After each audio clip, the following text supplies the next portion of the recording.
আমরা এখন পঞ্চম শ্রেণীর গণিত অনুশীলনী 13 এর কাঠামোবদ্ধ প্রশ্ন 8 নিয়ে আলোচনা করব। একটি আয়তলেখা দেওয়া আছে, সেখান থেকে আমাদের প্রশ্নগুলো করা হয়েছে। আয়তলেখাটি একটি বিদ্যালয়ের পঞ্চম শ্রেণীর শিক্ষার্থীর ওজন নির্দেশ করে। তো এই পাশে যে মানটা আছে সেটা হচ্ছে ওজন, আর এখানে হচ্ছে শিক্ষার্থীর সংখ্যা।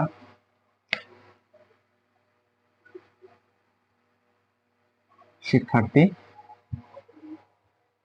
প্রথম যে প্রশ্নটি করা হয়েছে, কোন শ্রেণী ব্যবধানে শিক্ষার্থীর সংখ্যা বেশি?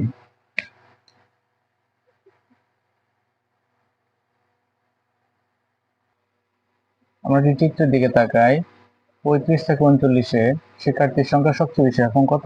8। আমরা লিখবো যে 35 থেকে 39 শ্রেণী ব্যবধানে শিক্ষার্থীর সংখ্যা বেশি। এটা আমাদের কয়ের উত্তর। খতে ওই বিদ্যালয়ে পঞ্চম শ্রেণীতে মোট শিক্ষার্থীর সংখ্যা কত? যেহেতু এগুলো হচ্ছে শিক্ষার্থীর সংখ্যা, তখন আমরা এই মানগুলো যোগ করলে শিক্ষার্থীর সংখ্যা চলে আসবে। প্রথম মান হচ্ছে 2, আমরা লিখব ওই বিদ্যালয়ে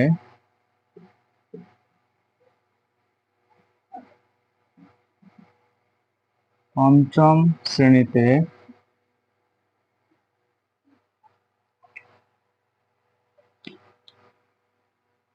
মোট শিক্ষার্থী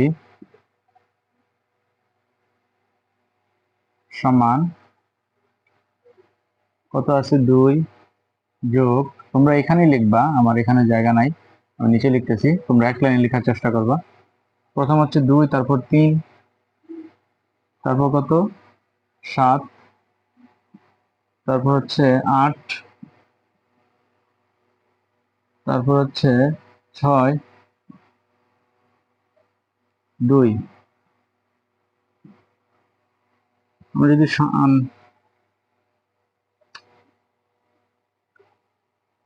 যদি আমরা যোগ করি তাহলে কত আসবে? 10, 20, 28 জন। এটা আমাদের ক্ষয়ের উত্তর। গতে বলা হয়েছে 30 থেকে 34 শ্রেণী ব্যবধানে শিক্ষার্থীর সংখ্যার শতকরা হার কত? আমরা লিখব 30 থেকে 34 শ্রেণী ব্যবধানে শিক্ষার্থীর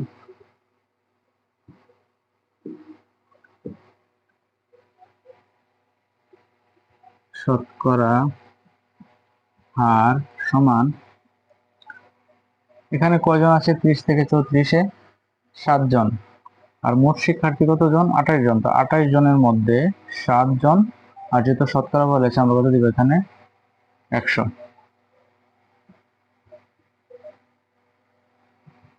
তো 7 দিয়ে যদি আমরা 28 কে কাটি 4 বার যাবে, আর 4 দিয়ে যদি 100 কে কাটি 25 বার যাবে, তাহলে 25 জন। সুতরাং 30 থেকে 34 শ্রেণী ব্যবধানে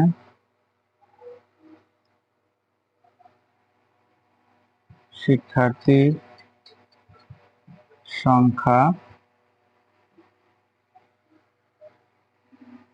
25, যেহেতু শতকরা বলা হয়েছে তাকে পার্সেন্ট দিব আমরা।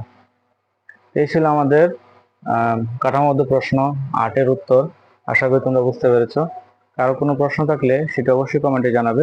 ধন্যবাদ সবাইকে।